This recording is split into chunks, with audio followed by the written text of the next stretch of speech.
This is Melvin Hinton, your host for Radio Literature, because it's Thursday at 7:30 p.m. Central Time here in Madison, Wisconsin, and you're listening to WORT, FM, and HD Radio.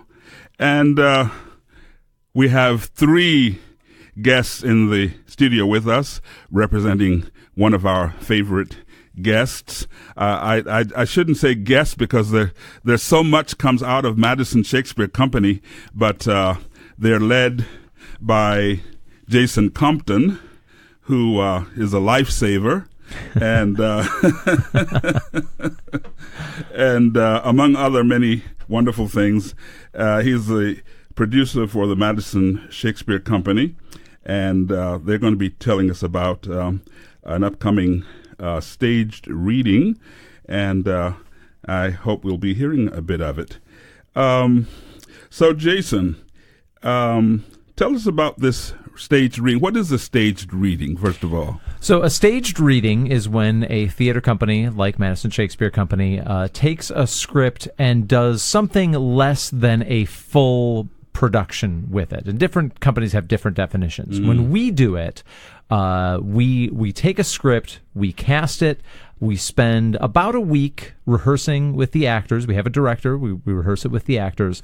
But when you see the production, you'll see people still with their scripts in hand, but they will be walking around, interacting with one another. If there's a fight scene, you might see people fighting with the scripts or with a weapon in their hands. Sometimes when people do a stage reading, they will just stand at music stands or sit on a bench or something like that. We like to get it on its feet as much as it can. So in a way, it's more like if you were to walk into a rehearsal of a production that was close to opening, but the actors weren't memorized yet. That's a little closer to what we like to do when we do a stage reading. Yeah. And this production is called Queen Elizabeth, is that right? Queen Elizabeth. And it's an original play by Nick Schweitzer, how do you pronounce your last name? Schweitzer, okay. I meant to ask you before we came to the studio. I figured it was Schweitzer, but I wasn't quite 100% sure. And so have you been an actor as well? I have acted on stage, not very well. Oh, wow. That is not my strength. Uh-huh. I have been on stage in some productions, sometimes in the male chorus in a musical. Oh, yes. That was largely to get my young daughter on stage, and she went on to play leading roles, and I stayed in the chorus. Oh, okay. But acting is not my strength. I have done much more work as a playwright. Yes. And so you're a retired law professor, is that right? And judge? Retired lawyer, almost completely retired lawyer, administrative law judge, and professor at the law school. Still do a little bit of work. And you're also, I saw that you were referred to as an amateur scientist. Oh, I haven't done that for a few years, but that is something that engaged me probably 5 to 10 years ago. I have put up exhibits in our local park, which is Rennebaum Park on Regent Street on the west side, timelines of human development and of biological development, also the solar system. I planted however many signs, 10 signs representing the planets at their actual distance, not actual, but a better representation. Proportional, thank you. That has been picked up by the Space Place, and it is now on the Southwest Bike Path, Capital City.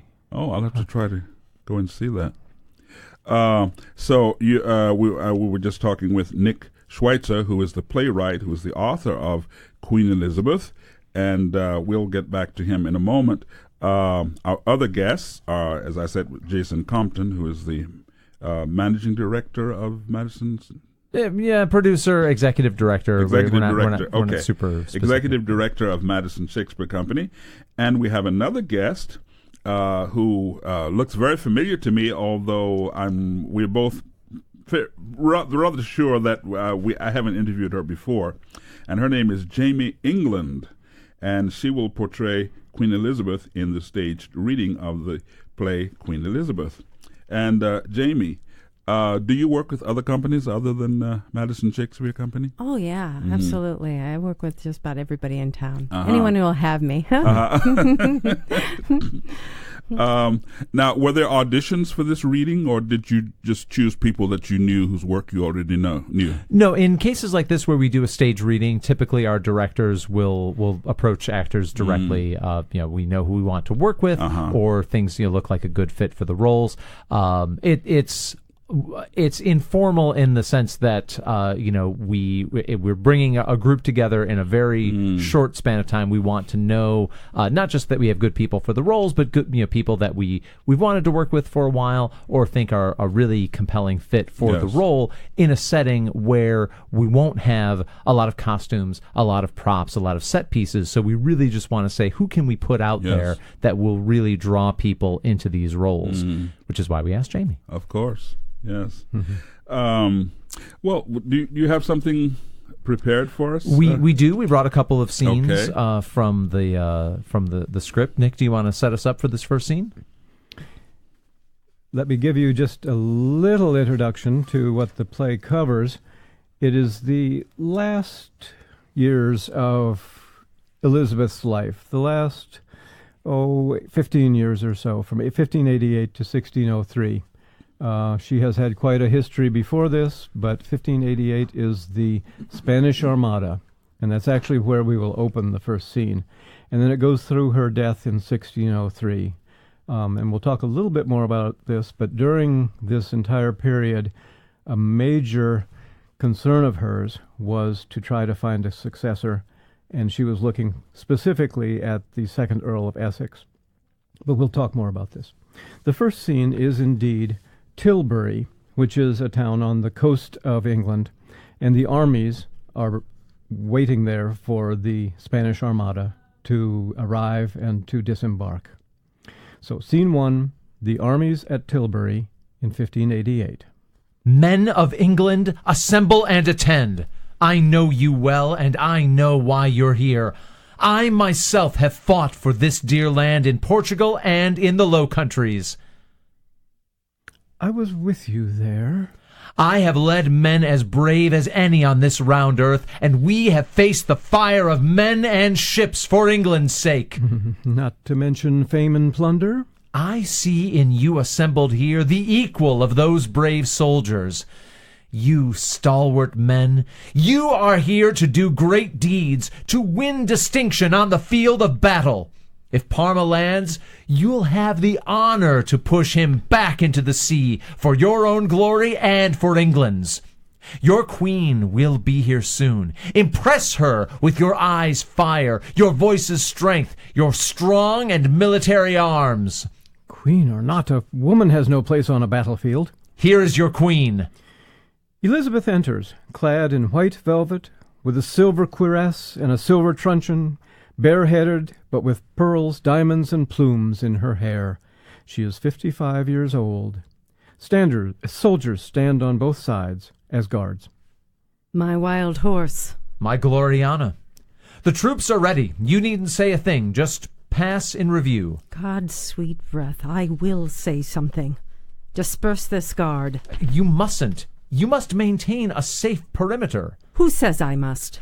The danger of assassination, Spanish or Catholic, is too great. Not among my own people. Disperse the guard, I say. Lord bless you all.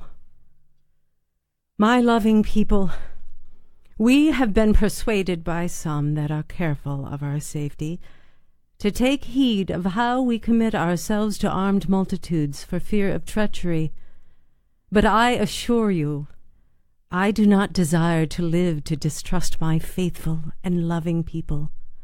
Let tyrants fear.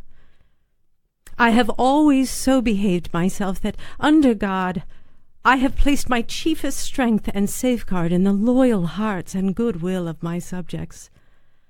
And therefore I am come amongst you, as you see at this time, not for my recreation and disport, but being resolved in the midst and heat of the battle, to live or die amongst you all, to lay down for my God, and for my kingdom, and for my people, my honor and my blood, even in the dust.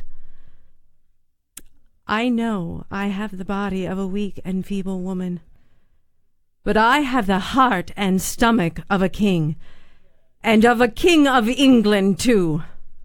And think foul scorn that Parma or Spain or any prince of Europe should dare to invade the borders of my realm, to which, rather than any dishonor shall grow by me, I myself will take up arms. I myself will be your general, judge, and rewarder of every one of your virtues in the field. I know already for your forwardness, you have deserved rewards and crowns, and we do assure you, in the word of a prince, that they shall be duly paid you. Did you hear that? She promised we'll be paid. Time will tell. Oh, me.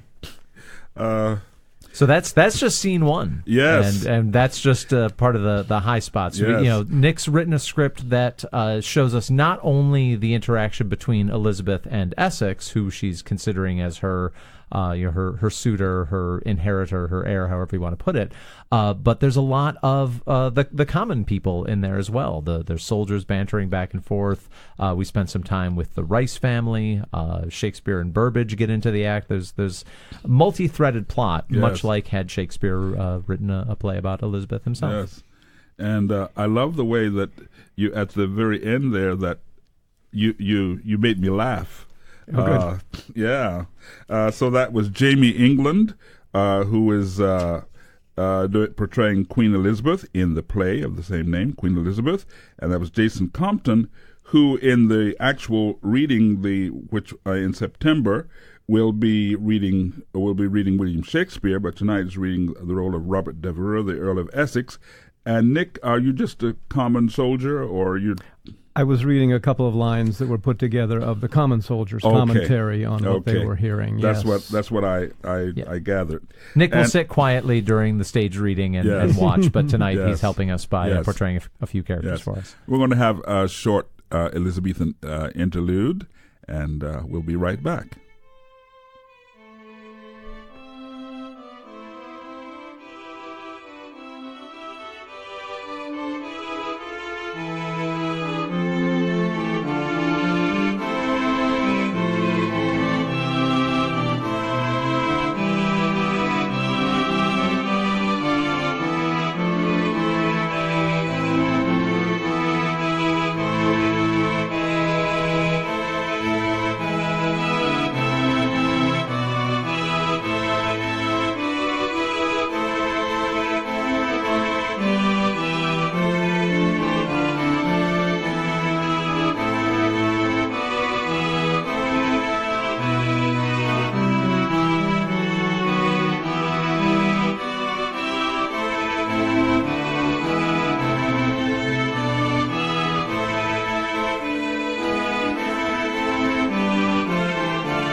Okay, we're back. I'm Melvin Hinton. This is Radio Literature, and you're listening to WORT 89.9 FM and HD Radio. And my guests, as most of you know, are Nick Schweitzer, who is the author of the play that we're talking about and giving you a taste of, Queen Elizabeth, which is going to be presented in a staged reading on the 13th of September at 7 p.m. at the Arts and Literature Laboratory. And do you have the exact address of the... Yeah, that's 2021 Winnebago Street. Okay, and that's September 13th, 7 p.m. And Jamie, have you done theater all your life? Yes. Uh-huh. Yeah, I've probably came out of my mother, performing. Are you from a theatrical family? We're all pretty dramatic. But no, I'm the only one who actually performs on stage. Yeah. Okay. So I hope this won't be your last visit to radio literature. I hope not. And I'll say the same for Nick Schweitzer also. Well, Jason knows that he's welcome anytime. And I'm always at the ready. Yeah. And now I owe him so much. So and then, of course, he always brings wonderful people with him and wonderful Shakespearean productions that I'm sure many of the listeners have gone to see. Jason, so you're going to be reading William Shakespeare, in the actual staged production. Right. And now, will your next scene that you're going to do in a moment, will that be the same characters that we just heard, or will they be different? We're going to stick with the world of Elizabeth and Essex. Oh, yes. Okay. Because she's the title character. She's on the poster. Yes. So we brought those two tonight. Okay. But the play itself does bounce between the different worlds as we see how events that are unfolding in England affect not just the Queen and the people in court, but a lot of others, and they overlap and they interact and kind of come in and out of each other's lives in a pretty engaging way. But this. Shall we launch into the second scene here? Well, I have a question first. Yeah. Now, will there be eventually a full-fledged production? Well, it's a thing that we're looking at. I mean, one of the things that we do when we do the summer stage readings is it's a chance for us to experiment with works that are not by William Shakespeare, with an eye towards seeing if they are good candidates for future development. Nick presented this script to us, and he and I have collaborated on a few things over the past several years, but he wanted to see what MSC would do with it in a stage reading format. We're intrigued by it because although it is not Shakespeare, it's not from one of his contemporaries, but it does tackle subject matter that's very appropriate and relevant to that. So that is a thing that's part of why we do the reading, is to see, does this feel like something that's right for who we are, what we do, who we work with. So it's exploratory in that sense. Yes. Well, so far it sounds like Shakespeare, except I'm sure more people would understand it readily than they do Shakespeare. So you want to introduce the next piece? Yeah, this one, this is 8 years later, and Elizabeth has received the Spanish ambassador in her court on New Year's Eve, 1596. So there's, tensions are still running pretty high between the English and the Spanish, but we're not on the literal brink of war like we were in scene one. So as we begin, may I? Oh, sure, Nick. I'm going to add just a little bit more background on this, if I may. Yes. As I said before, she was very interested in this Earl of Essex. She had gone through many princes and kings who had been suitors to her, and she had kept them hanging, and she ruled for 45 years and never made up her mind about marrying anyone. But the Earl of Essex was her last chance, really. And she gave him a lot of chances. He was a natural leader, but he was headstrong and arrogant, and she gave him armies to work with in Europe, and some of them he had success with, and some of them he didn't, but he always thought he was a great success. This scene leads up to one of his greatest failures. Okay. You wanted to read the scene entry, Jason? So as the scene begins, Elizabeth has the Spanish ambassador in her court. Does King Philip suffer still from his melancholy? Well, those reports are mostly exaggerated, I assure you. You will please join us for the rest of the evening, won't you? Which I expect will continue until well after the New Year dawns. I intend to, Your Majesty. I even brought a few presents as tokens of my master's esteem. How kind of him. We will exchange them at midnight. You are welcome to join the rest of the court. Thank you, Your Grace. Essex, remain here a moment. How is great England's glory and the wide world's wonder? Insulted that you did not invite me to sit next to you as you have on other occasions, and continually vexed by your public treatment of me. When I defeated the Spanish at Cadiz, you were the only person in the kingdom who thought the exploit less than glorious. Instead of praise, you railed at me for bringing too little treasure home. And when I returned from the Low Countries, you again did nothing but complain. Christ's breath, I did complain. I sent you there to fight, not to play tennis. I was establishing diplomatic ties with Henry. For whose benefit? Do you doubt my loyalty? Do you doubt my wisdom? It was not my cooperation with our allies that doomed that effort. It was the unrelaxing tightness of your purse strings. I am not in a mood tonight to explain to you once again who you are and who I am. Whose coffers enrich England and whose coffers enrich his followers. And to have you fail once again to understand, care, or even listen. Suffice it to say that you feel slighted. I have the power and the inclination to alter that tonight, to show you my favor. You shall have the first dance with me, and the last, if you're still around. You still do not advance me as I deserve. Unfortunately, the endless wars in Europe have not gone well, and your role in them has not been such that I can advance you, unless it be to tennis instructor. You still think my achievements not great enough, my natural leadership not demonstrated sufficiently. Correct.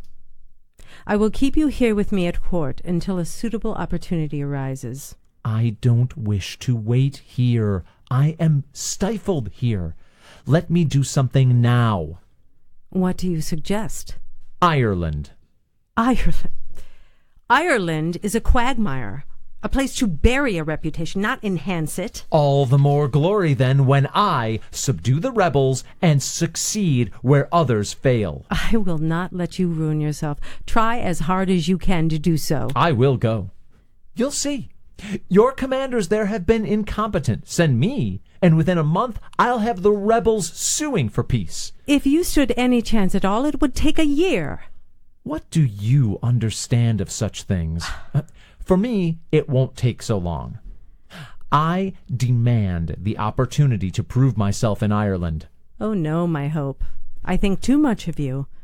And when will you learn not to demand of a prince? As you have ever looked on me with favor, I insist that you permit me to go. Insist? Not much improved. You are, it must be said, a very slow learner. I beg of you the opportunity to command in Ireland. I will grant it to you. Not because you demand it, nor even because you beg it. I do it for England and England's hope. Your request will be granted. I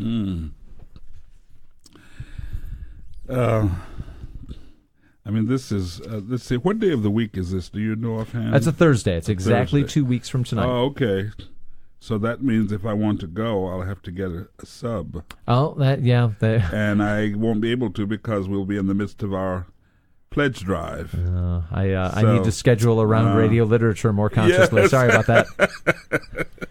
Thursday just kind of settled into being our night for stage readings. It's neither the weekend nor the early part of the week. It feels like just the right spot to put it, but there are consequences. Sorry about that. Well, I hope that you will do the full production before too long, and that I'll be able to attend that one.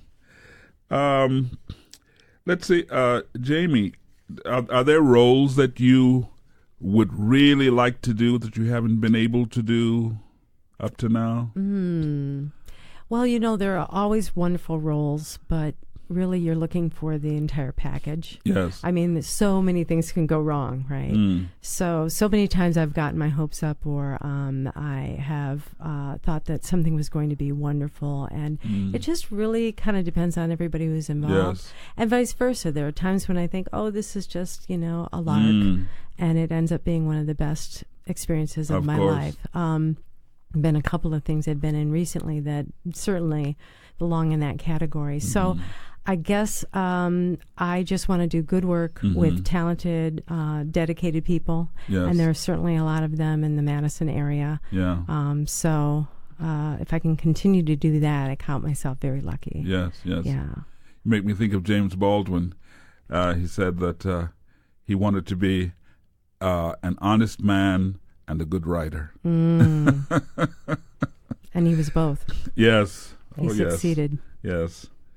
And back to Nick Schweitzer, our playwright.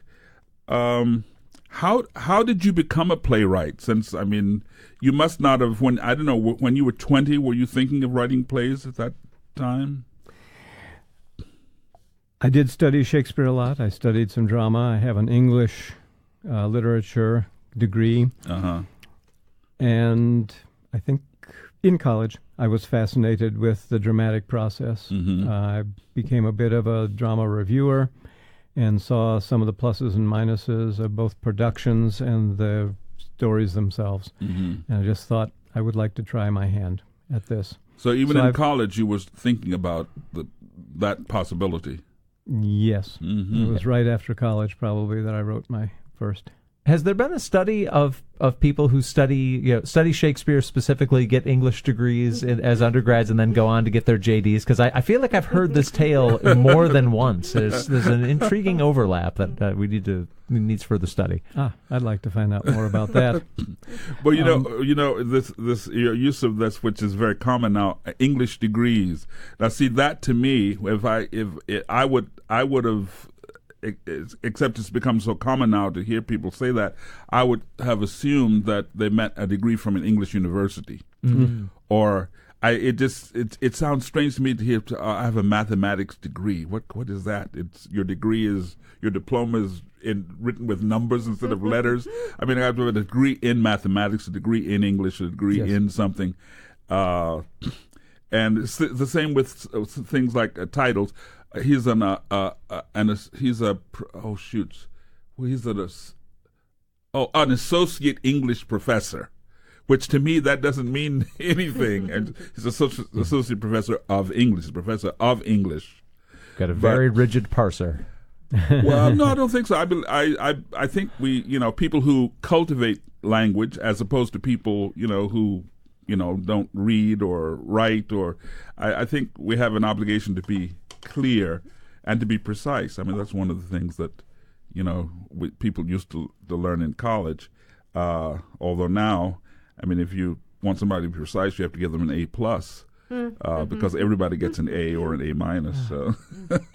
But anyway, our time is just running away. I mean, I didn't mean that as a criticism. I'm just pointing this out as a social phenomenon.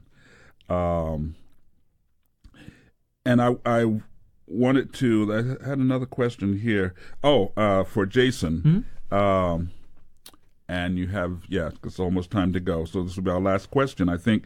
Now, if you had to choose, I hope I didn't ask you this the last time.